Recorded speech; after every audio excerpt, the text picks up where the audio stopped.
के हंस लोरिक हुए, अरे रुख बदल के पवन भी छुपाता जवानी, और चमकने लगी वीर लोरिक की आभा, झलकता रहा जिनके तेगे का पानी।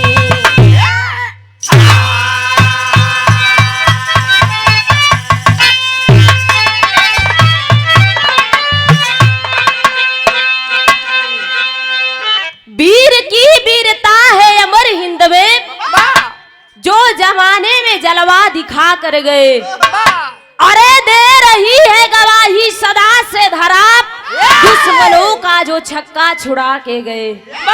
बिरहा में गौर करेंगे, एक लाइन गजल के नमूना बा मास्टर कहना हो,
हमें ये भी अरे प्यारा है, हमें ये भी तो प्यारा है।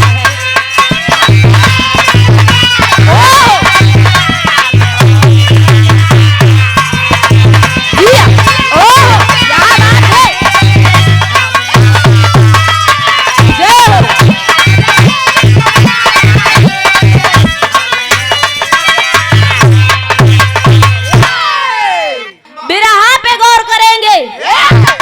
ई तो गीत रहल, लेकिन गीत के भाव कितना नीमन बा कहना हो मास्टर।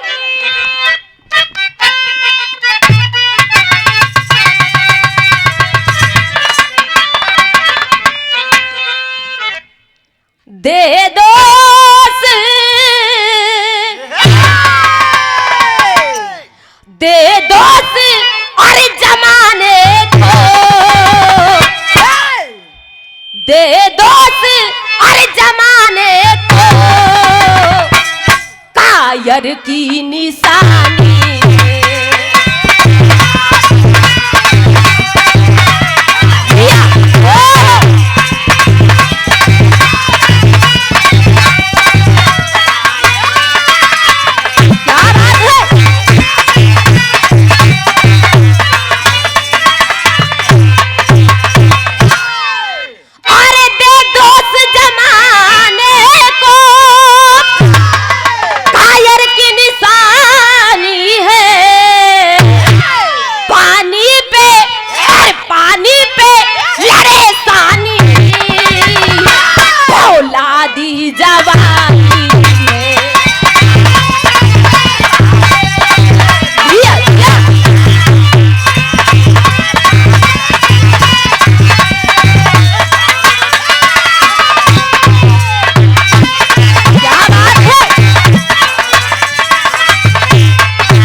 से शुरुआत हो खत्म, आखिर में बिरहा बा कैसन बा के कर बिरहा के आप लोग ध्यान लगा के सुनिहन तो ज्यादा हमके बतावे के जरूरत ना हुई।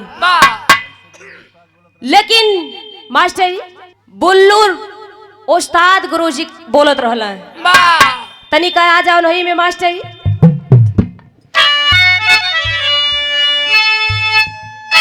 वाह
मास्टर तनी का बदल दा।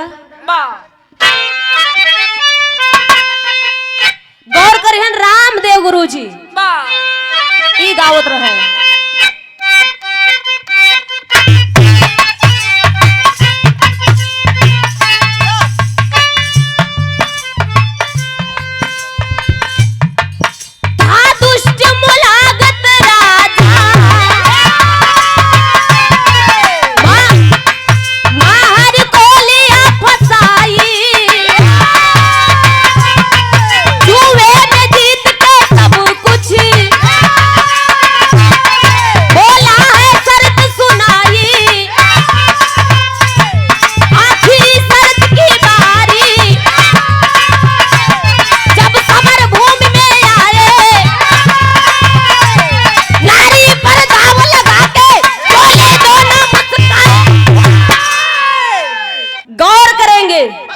उस समय की बात, एक दिन जो कि एक माहर गरीब परिवार के रहे वाला, एक यादव परिवार के गरीब परिवार के माहर और एक राजा जिनकर नाम मुलागत बा। ए भैया इधर देखे, मुलागत राजा और माहर दोनों में शर्त हुई। जुआ में शर्त लागल की यदि तू हार जाइबा, दोनों जने के पत्नी गर्भवती बाड़िन। इधर दोनों जने का पत्नी गर्भवती बाड़िन। एक दिन माहर और मुलागत में जब मुलाकात भइल त शर्त लागल। शर्त का रहल? मुलागत बोलता है यदि इस शर्त को आप हारते हैं तो आप अपने पत्नी को, या तो आपके पत्नी को, या जब लड़का होगा तो हमारे यहाँ गाय भैंस के गोरुवारी करी है, और जब बिटिया होई तो हमारे यहाँ आके गोबर पाथी चूल्हा चौका करी। ए भैया इधर देखे, माहर शर्त को मान लेता है और मानने के बाद जुआ खेले लगलन। धीरे धीरे समय बीतल। जौनी समय धीरे धीरे समय बीतल लगल मास्टर, एक लाइन गीत बा, कहना हो।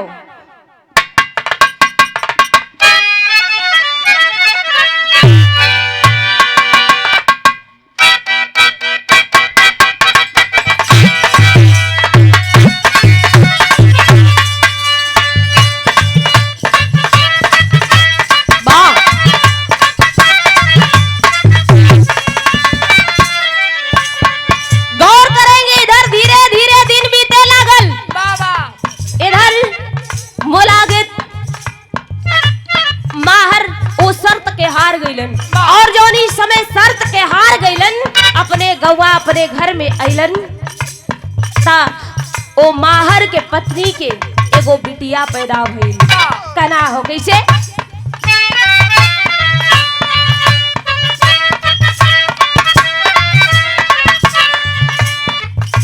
ई हमरे मास्टर गीत के संकेत कैलन। कोनो मेहरारू मर्द से कहे, मैं तो प्यार करूं भरता भरता, सिलवाए दे रे चोली रे समझी।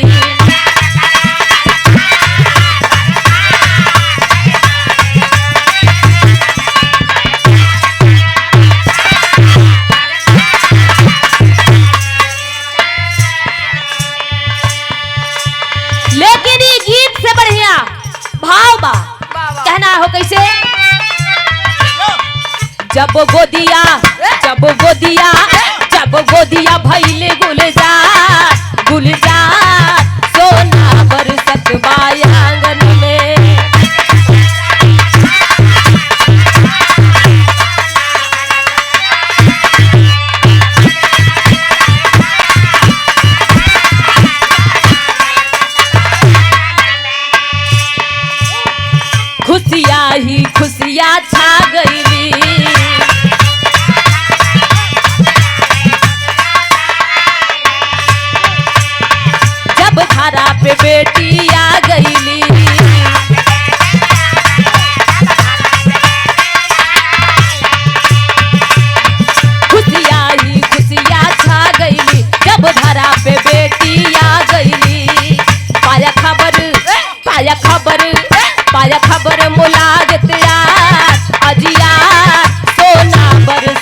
इधर जौन ही समय माहर के पत्नी के लइका लइकी बिटिया पैदा भइल ओ समय धीरे धीरे खुशी का ठिकाना नहीं बा।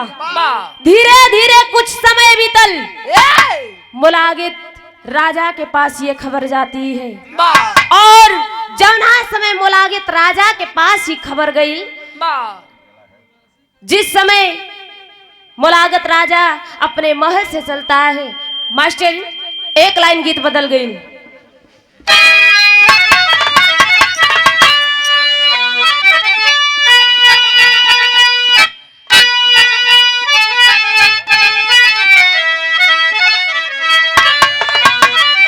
ये देखे कोनो मेहरारू के फरमाइश हो अपने दुल्हा से कहना हो कैसे,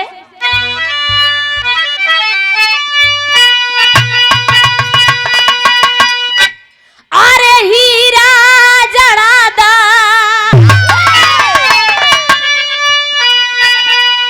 लेकिन यही के तनी को बदल के गावेले, अरे झूलनी पे उड़ती,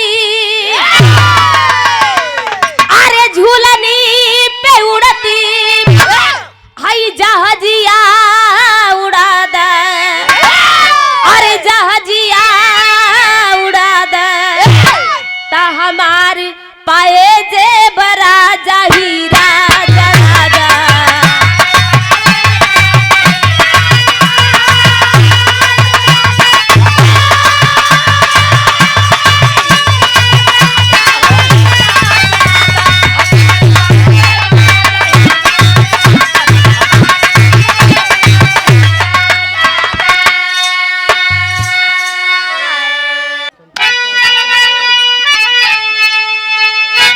लेकिन गौर करेंगे जिस समय मुलागित अपने वीर मंत्री अपने सिपाहियों को लेकर के चला है, उस समय के बाद कह रहा बा कैसे,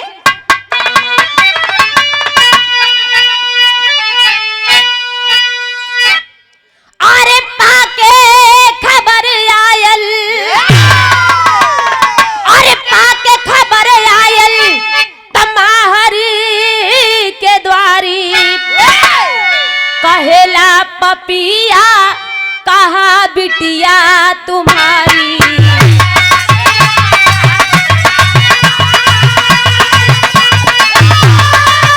वाह क्या बात है।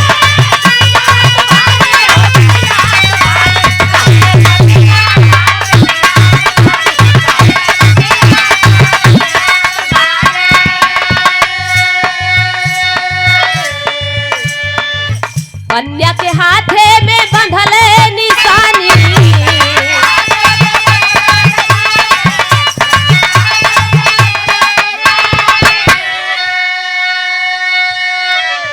गौर करेंगे जिस समय मुलागित राजा अपने सेना सिपाहियों के साथ में चलता है और मन में सोचे लगल कि आज हम चलत बानी, अगर बिटिया भइल होखे तो हम ओके अपन नौकरानी बनऊ, घर के चूल्हा चौका। और जब मन में सोच के चलल बा, लेकिन जौनी समय वो दरवाजे पर पहुंचलन और समय के बाद कहना बा,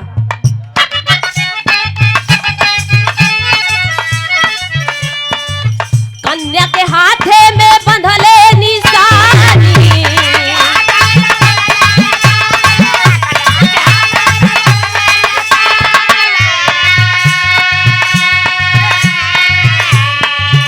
आई समय ता बनाई बे अपने रानी,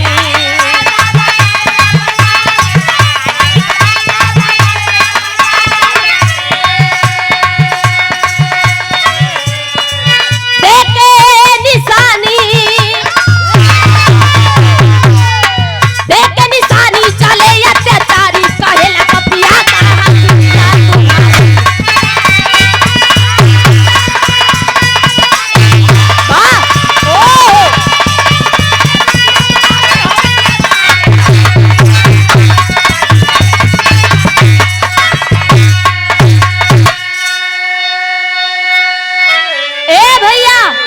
इधर देखे जौन इस समय वो माहर के द्वार पर ओ राजा अइलन जौनी समय उ लड़की के उ बिटिया के नजर ऊपर पड़ल बा, उ बिटिया के ऊपर नजर पड़ल मुलागित राजा के त आए है देखे मन में एक लालच होखे लागल। उ लालच कैसन रहे? उ देखे कहा इतना उम्र का और एक बिटिया, छोट सी बिटिया के ऊपर नीयत खराब हो गई। राजा मुगलागित कहने लगता है, हाथ में निशानी बांध के एक धागा बांध के कहता है कि आज से ये हमारी अमानत हो गई। आज के बाद ये लड़की के ऊपर के हो नजर गड़ाई तो हमसे बुरा ना हुई। ए भैया इधर निशानी बांध के कलाई में कहता है कि अगर समय आई तो हम इनके अपने दिल का रानी बनाई, अपने महल के रानी बनाई। जिस समय इतने बात कह के मुलागत राजा अपने महल में आ जाता है। यहाँ मास्टर एक लाइन गीत बदलन।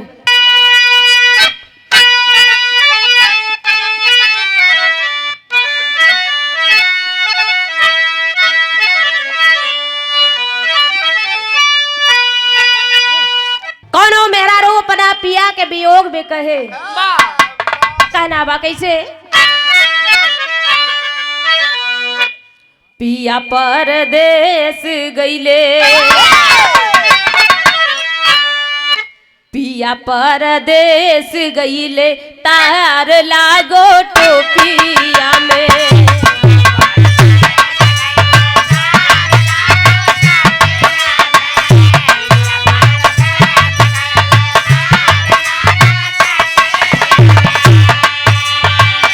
लेकिन तर्ज के छोड़ के फर्ज पे गौर करें। कहना बा कैसे?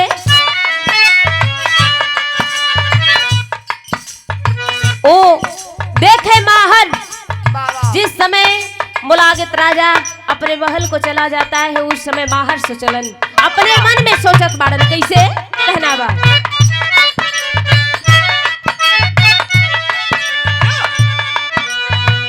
नैया पड़ल बा,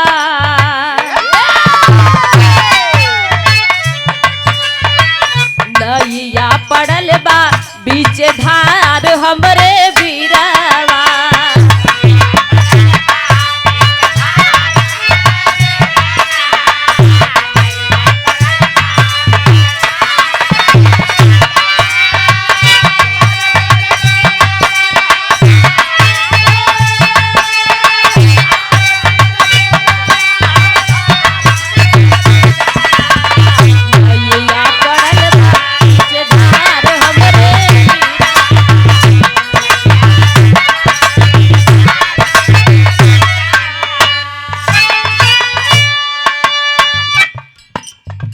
करी हा हमारी बिनती,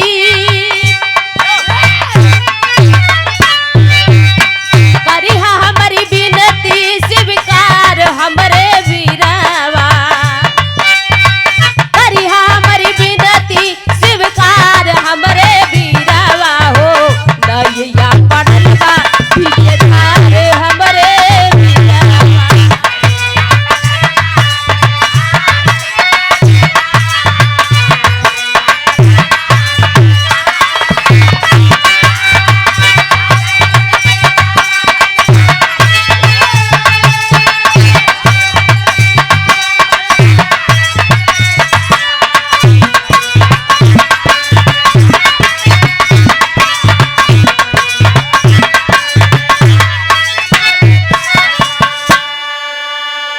कहना बा कैसे मास्टर? अंतरा के भाव में कहना है।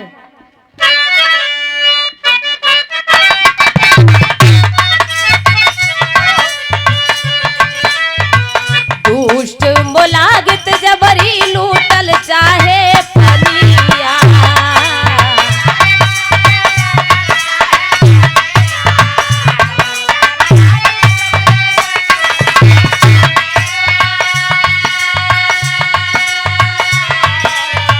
बिटिया के हमरे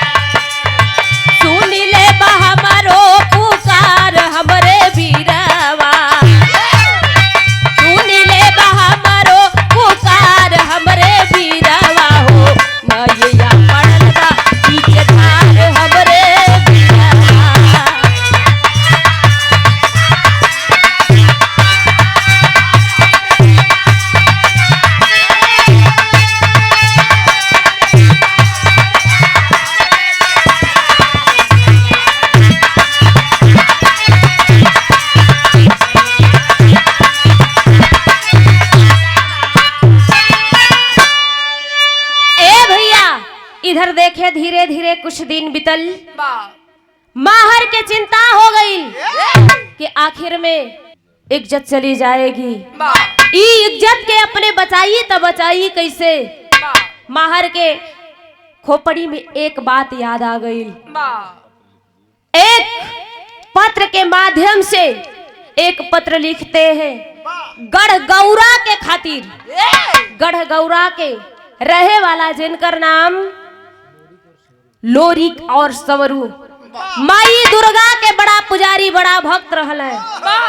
ए भैया लोरिक संवरू गढ़गौरा में अहिरे का लइका गाय के चरावत रहले।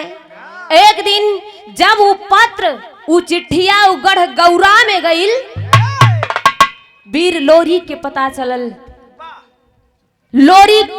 वीर लोरिक जब वो चिट्ठिया के खोल के देखलन त ओमन निहोरा अर्जी लिखल रहे एक गरीब बाप के।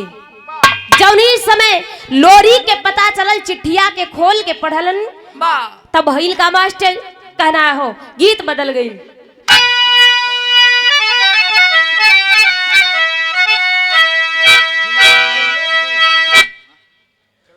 वीर लोरी के देख चिट्ठिया के देख के वीर लोरी के खून खौल गई। क्रोध में आ गईलन, गुस्सा से आंखें लाल हो जाती है। मास्टर तनी का गीत के बदल दा।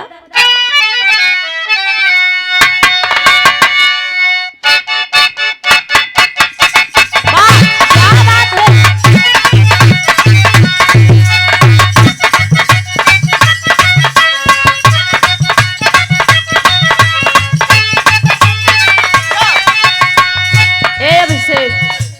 करो लड़की कहे अच्छा सिला तूने दिया मेरे प्यार का।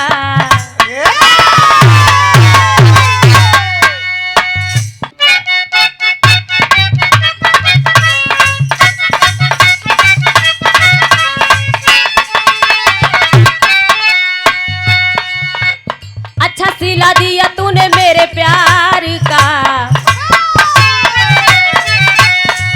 सिला दिया तूने मेरे प्यार का, यार ने ही लूट लिया घर यार का।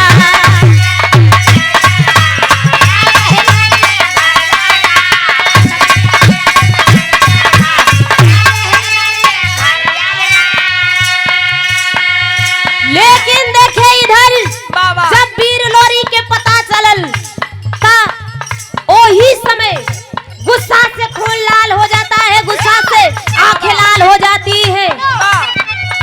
और उसी समय बाराती सजा करके चल दिए।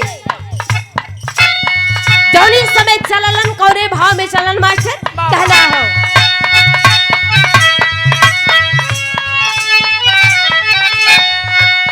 प्यार वाला गाना गावे आयल हो कि बिरहा। अच्छा अब आप एनहु के लगता भावत हो। अब अच्छा मास्टर अच्छा यही से हंसतो हुआ कहना बा।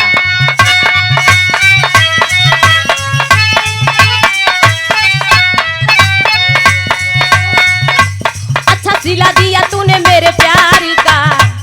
अच्छा सिला दिया तूने मेरे प्यार का। अच्छा सिला दिया तूने मेरे प्यार का, यार ने ही लूट लिया घर यार का।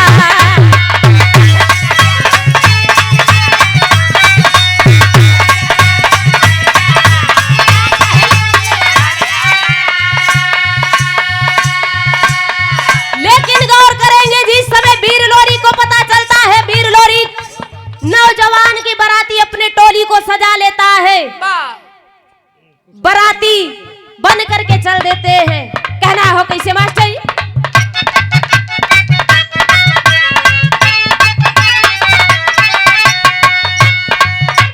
सजा के बाराती नौजवान चल दिए, सजा के बाराती नौजवान चल दिए। अरे भारत मेरी आज पहलवान चल दिए।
जौनी समय एक बात और गौर करेंगे, जौनी समय चिट्ठी भेजले रहला वो चिट्ठिया में लिखल भी रहे कि वो बराती में बूढ़ एको ना आवे, ऐसे कि हमारे गांव के मुलागत राजा इतना अमीर हो और इतना सिपाही सेना एक बलवान बाड़न कि बूढ़ा तो एक पल के नाच ओजा टिकी है।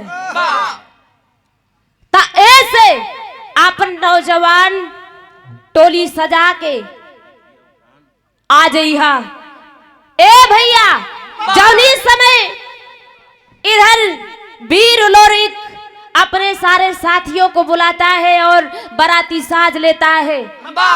बारातियों को पता चलता है कि ऐसन ऐसन बात बा, ता वो साथी कुछ भी कुछ रहले तो कहले कि देखा ऐसन तो कबो ना होई, जो कि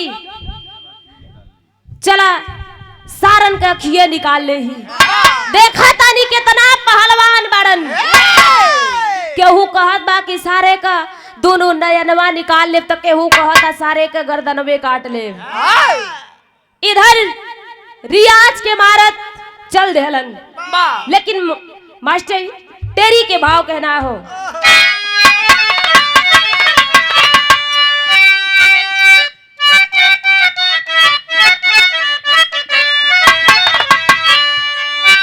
अरे लोहा से लोहा बाजी जंग में, भैया बढ़ला बढ़ के ये है।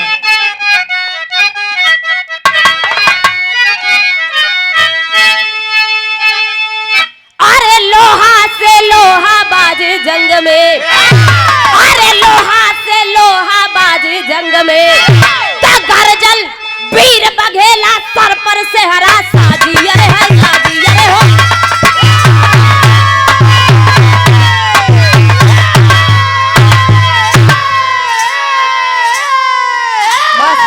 हो गई सर पे सेहरा साजी। गरजल वीर बघेला सर पर सेहरा साजी, लोहा से लोहा बाजी जंग में। ए भैया वीर लोरिक सोचे लगलन कि अजवे तो सारन के पता चली कि के कितना पानी में हो। जौनी समय बरतिया के लेके वो दुआरे पर बराती पहुंचलन, ओ समय भइल का मास्टर एक लाइन गीत बा। ठीक ए भैया तनी कहू है लोहना में लोहना सटाए देता, जौन देला है वही के दे दा टेरिया के।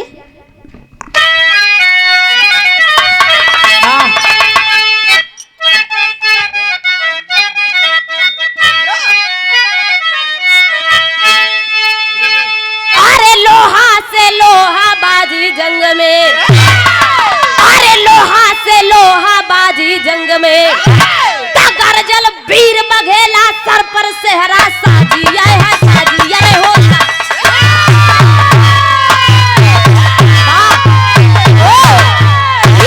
क्या बात है। लोहा से लोहा बाजी जंग में, गरजल वीर बघेला सर पर सेहरा साजी, लोहा से लोहा बाजी जंग में। चल गई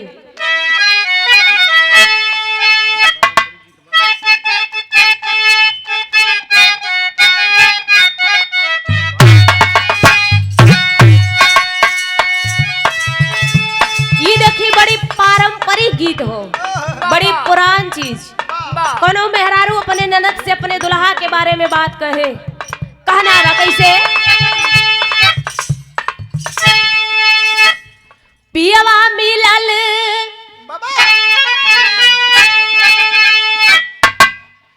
ए हो राजा, ए हो करेजा, ए हो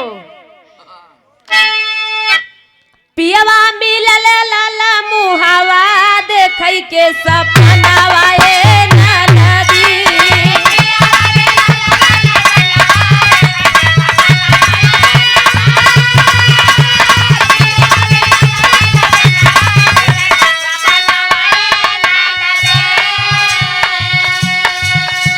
लेकिन जौना समय दरवाजा पर बरतिया पहुंचल ता उस समय कवि के लिखे के लिखलन मास्टर जी? दुआर पे आइल बरतिया देखैया वरतिया ए दूल्हा।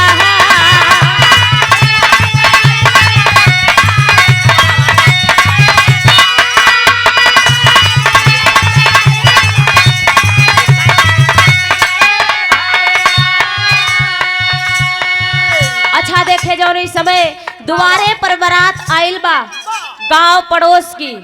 अच्छा औरतन के बारात बड़ा प्रिय हो खेला। सोचले कि चला हो चली तनी का देखिए दुल्हा कैसन बड़े, उनकर दामाद कैसन बड़े, गोर हुआ की करिया। ता औरत जूट के दरवाजे पर गई। कहना हो कैसे?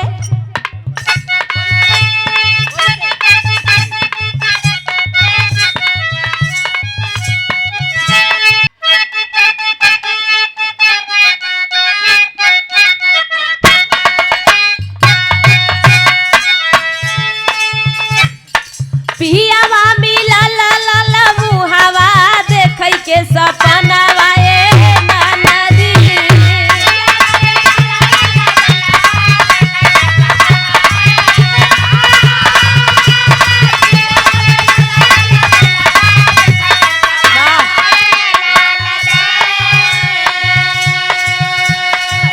लेकिन तर्ज के छोड़ के फर्ज पे गौर करेंगे। कहना है कैसे? दुआरे पे आइल बरतिया देखैया वरतिया ए दूल्हा।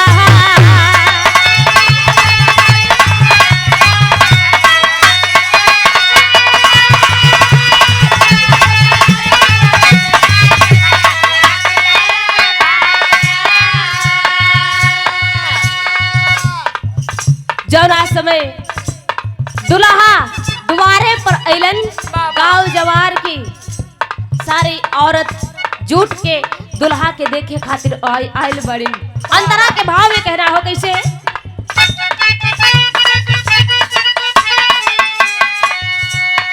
दुल्हा के देख खुशी भइले नारा नारिया।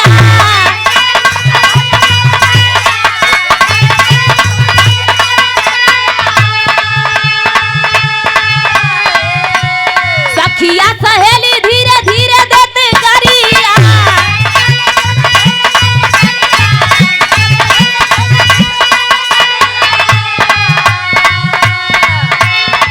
सेवा में जुटली औरतिया देखैया वरतिया ए दूल्हा।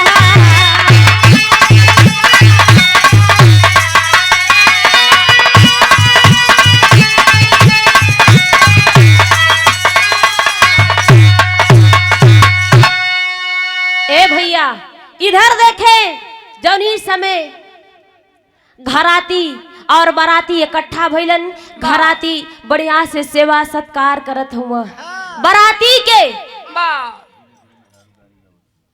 इधर सेवा करत बाड़न, धीरे धीरे मेहरारू गारी गावत बाड़न। जब गरिया के गावत बाड़न मास्टर यहाँ एक अंतरावरी कहना हो कैसे?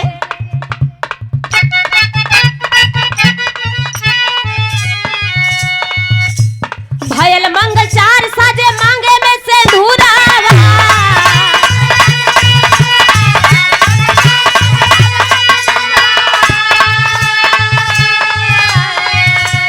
मड़ावा के भीतर माई दुर्गा के पहरावा।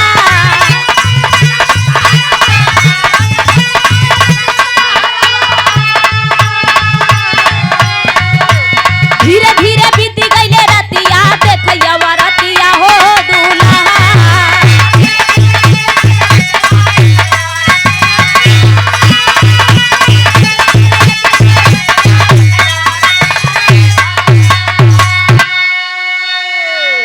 इधर देखें धीरे धीरे मेहरारू जूट के धीरे धीरे गारी गावत बड़ी। और मड़ाए में दूल्हे राजा इधर सिंदूर दान भी दुल्हन के हो गई। धीरे धीरे सवेर भइल। जौना समय जब धीरे धीरे सवेर बिहान भइल मास्टर जी गीत बदलता कैसे?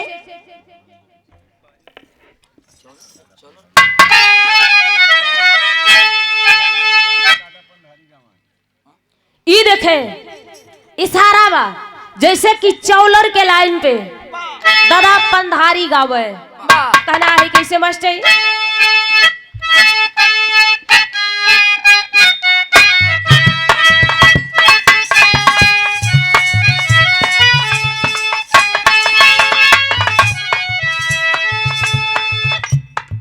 बारी उमर कमर लचकनिया,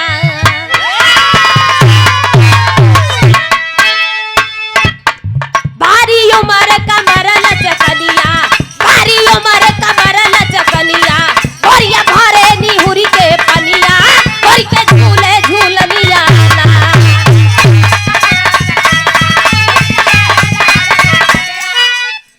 लइका के जब निगाह तर पड़ल त लइकिया के नथुनिया बड़ा जान मारत रहे।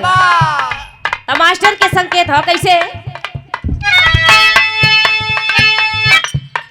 बारी उमर कमर लचकनिया,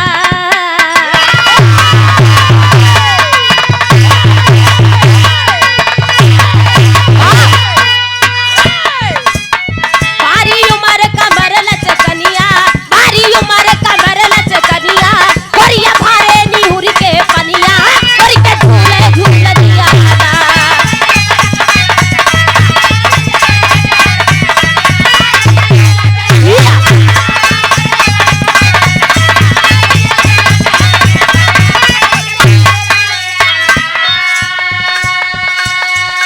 लेकिन ये गीत से निमन ये गीत के भाव पे गौर करेंगे। कहना है कैसे? डोली उठा के नाहर चलले,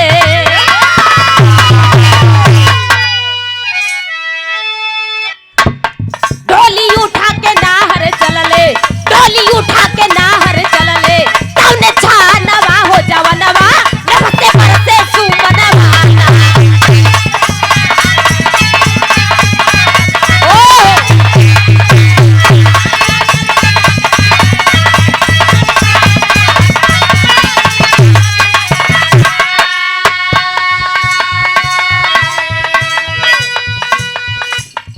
और दुश्मन खबर जब पाई, तुरंत सेना दिया पठाई,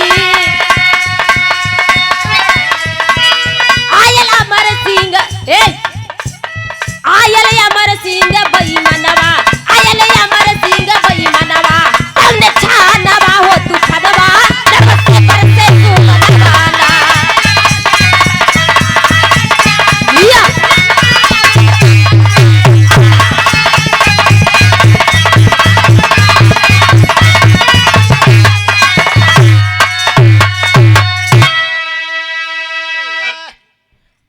गौर करेंगे धीरे धीरे विवाह शाम से सुबह हो गई। इधर जिस समय मोलागत राजा के सिपाही रहले जिनकर नाम अमर सिंह बा, ओ अमर सिंह ऐसे नाम है कि ओ अमर ओ ओकर अमर हबे करे, जो कि उसको कोई मार नहीं सकता। वो धरती पे भी अमर है और अपने आप से भी अमर है। गौर करेंगे कहना पट के भाव में कह रहा हूं मास्टर जी, जिस समय उस अमर सिंह को पता चलता है उस समय उस महल से राजा भेजते हैं कि जा करके देखो वहां क्या हो रहा है। कहना कैसे मास्टर? भापट के भाव में कहना है।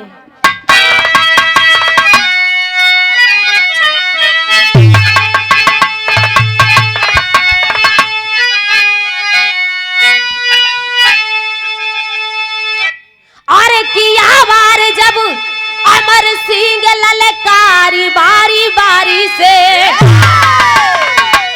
अरे किया बार जब अमर सिंह ललकारी बारी बारी से, तयाजी धरा पर आई मृत्यु तुम्हारी बारी बारी से।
जौनी समय सिंदूर दान होखत रहे वीर लोरिक भी माई दुर्गा के पुजारी भला जे माई दुर्गा के पुजारी के केहू का दाग लगा पाई। माई दुर्गा के छाया क्षेत्र बा माई दुर्गा के नजर बाऊ लड़का के ऊपर वो वीर लोरी के ऊपर जब इस समय अमर सिंह को पता चलता है आता है उसी रास्ते में डोली को रोक लेता है। अमर सिंह कहने लगता है आज एक एक के मुड़ी काट के एहिजा गिरा दे केहू के जाए ना दे हम। ए भैया जौरी समय इधर वीर लोरी के मुड़िया के काट के अमर सिंह भवा के फेंकता है दूसरी तरफ साक्षात माता दुर्गा आ जाती है सवारी हो जाती है सामने आ जाती है और आंचल में फैला के वो मुड़िया के लोक ले ली। जौनी समय मुड़िया के लोकलीन हो भैया माई दुर्गा गुस्सा में हो गई माई दुर्गा के दुर्गा माई के लइका के मुड़ी काट के भला अपने लइका के मुड़ी अगर केहू काट दे ही तो केहू कैसे बर्दाश्त कर सकी। इधर देखे गुस्सा में आकर के ब्रह्मलोक में आवाज देती है कैसे मास्टर आल्हा के भावा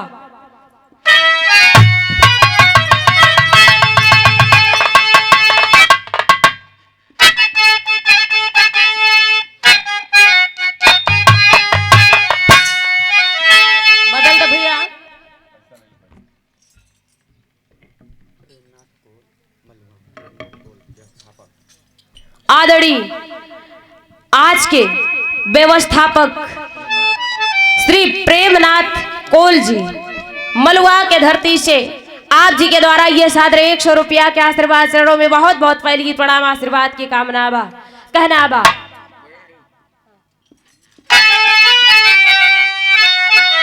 वाह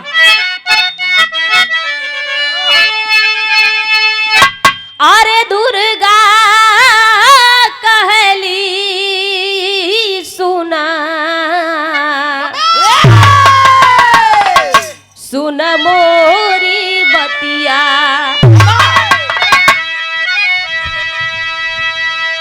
डूबल चाहे धर्म कहे हो नैया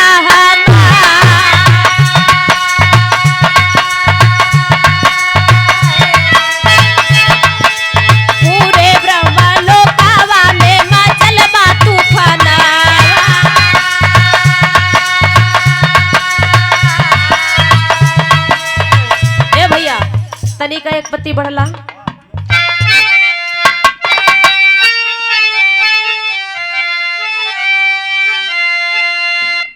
अब आवा बजाला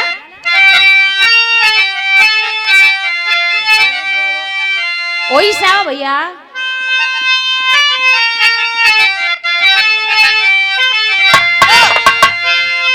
आरे दुर्गा कहली सुना सुन मोरी बतिया अरे डूबल चाहे धर्म कहे नैया हो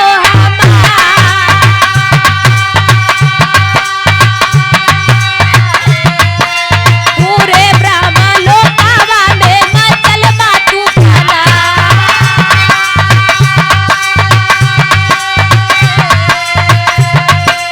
देवता गगनवा में करई हो विचार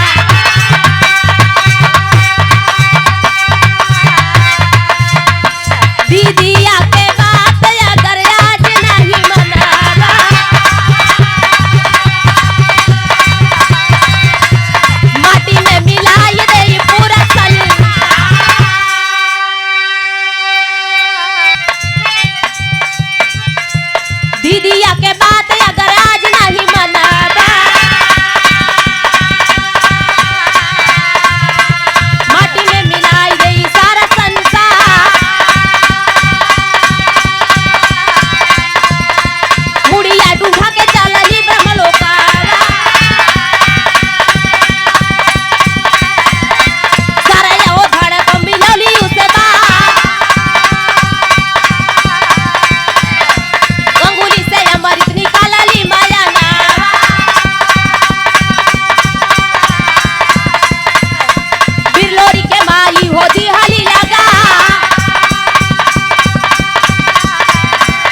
जौनी समय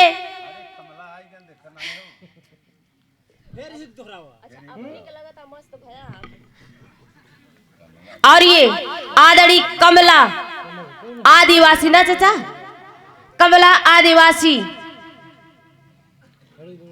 आप गार्जियन जी के द्वारा ये सादर 21 रुपया के आशीर्वाद, देखा हौसला बढ़ा दिया। मलुआ के धरती से चरणों में बहुत बहुत पहली प्रणाम, आशीर्वाद की कामना है। गौर करेंगे जिस समय दुर्गा माई वीर लोरी के मुड़िया के अपने अचलवा में लोकनिन, अपने अचरवा में लोक के ब्रह्मलोक में चल देती है, और जब इस समय ब्रह्मलोक में गईलिन पूरे ब्रह्मलोक को हिला देती है। कहे लगलिन ब्रह्मा जी से कि आज यदि वो पापी अमर सिंह के कागज के न फरबा तो हम पूरे ब्रह्मलोक के हिला के रख दे, तहस नहस कर दे। पूरे देवताओं में खलबली मच जाती है और विचार करने लगते हैं। जा करके पूरे देवता ब्रह्मा जी से कहे लगलन कि आज देखा दीदिया के बात के नाम मनबा तो पूरे ब्रह्मलोक के हिला के धा दे ही। ए भैया, देवता सब अर्जी करने लगते हैं, कहने लगते हैं कि वो अमर सिंह के कागज के फाड़ दा। जब इस समय आंचल में लेके दुर्गा माई ब्रह्मलोक से पृथ्वी लोक पर अलिन, दुर्गा माई ओ अमर वहां बात चलत बा, बात विचार होखत बा, और दुर्गा माई यहाँ पृथ्वी लोक पर वीर लोरी के मूड़ी लेके अलिन और सर और धड़ के जोड़ के अपने अंगुरिया के काट के अमृत गिरौलिन। जब इस समय एक बूंद अमृत गिरल, तुरंत गौर करेंगे वहां से कागज फाड़ गई।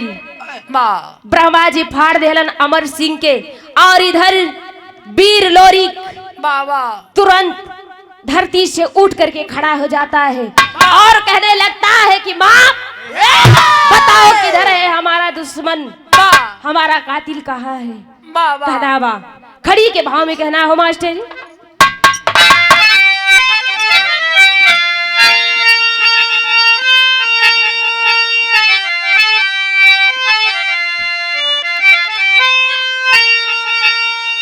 अरे उठा के खंजर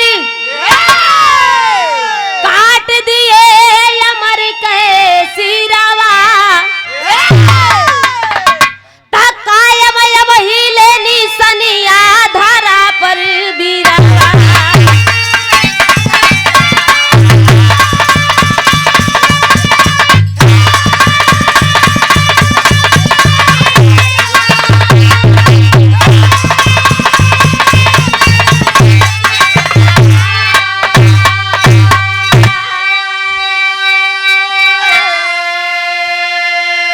अच्छा, अब प्रमाण आप लोगों के दे दे ही। प्रमाण की बात आती है कि वीर लोरिक, जो कि वीर लोरिक से वीर लोरिक नाम कैसे पड़ल।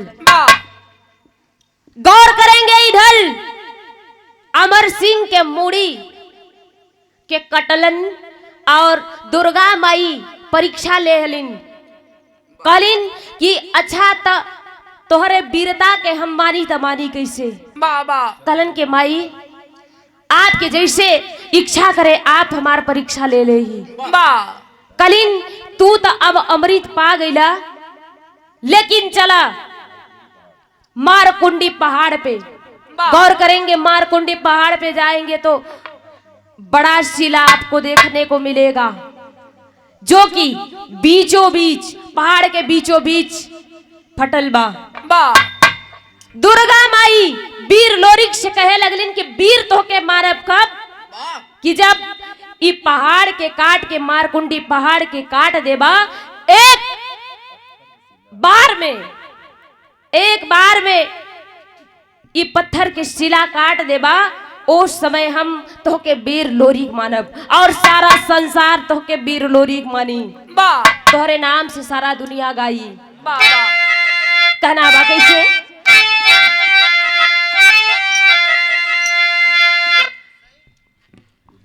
उठा के डोली गढ़गौरा में आए, देवता गगनवा से फूल बरसाए। अरे हुई कृपा, अरे हुई कृपा, दुर्गा संग अमर भइले बीरवा, कायम भइले निसनिया धरा पर बीरवा।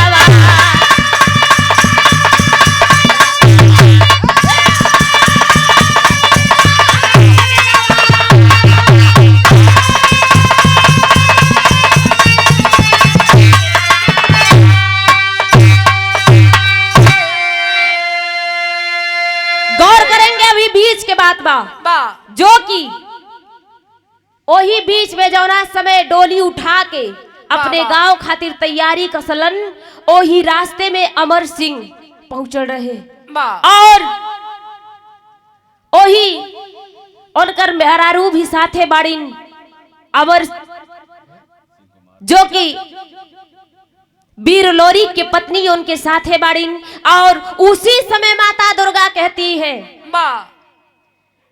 कि आप इस पत्थर को चीर दीजिए, उसी समय आपको वीर मानेंगे लोग। बाबा एक बात और ही कहना है मास्टर जी,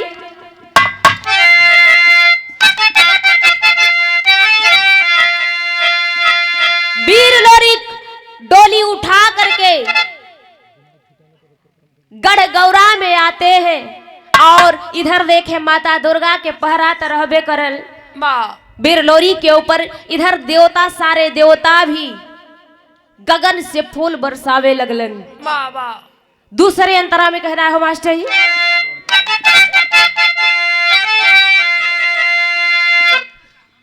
कीर्ति गवाई जबले धरती बा कायम, अरे ओन्हई के अंश भइले धर। गौर करेंगे उनकर अंश भइल के कहनावा, कीर्ति गवाई जबले धरती बा कायम, अरे ओन्हई के अंश भइले लालू और मुलायम।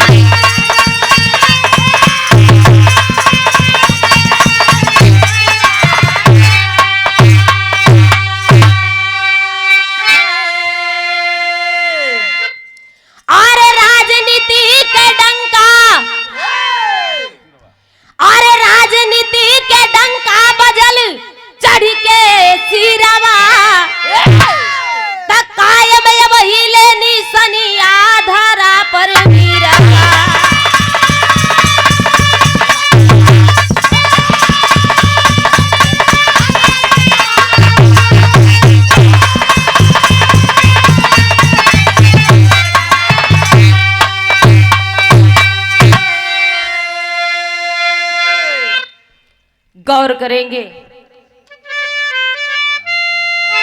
बिरहा के एहवे से समाप्त भइल। ये बिटिया अपने गुरु घराने के परिचय बतावे, कहना बा कैसे,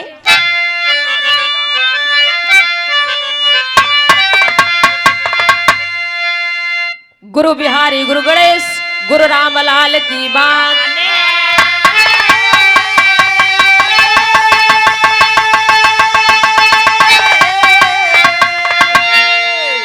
कथन करे कवि जय शंकर यादव, न पार किसी ने पाया,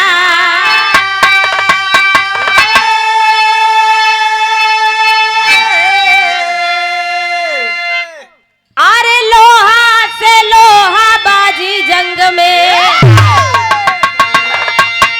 ए भैया लोहा से लोहा बाजी जंग में, तारा बिता वैश्य बहादुर गावे गीत उमंग, लोहा से लोहा बाजी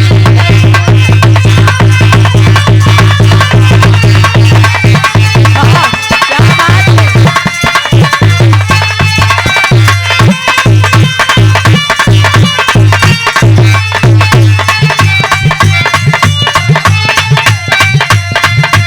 जन्म जन्म का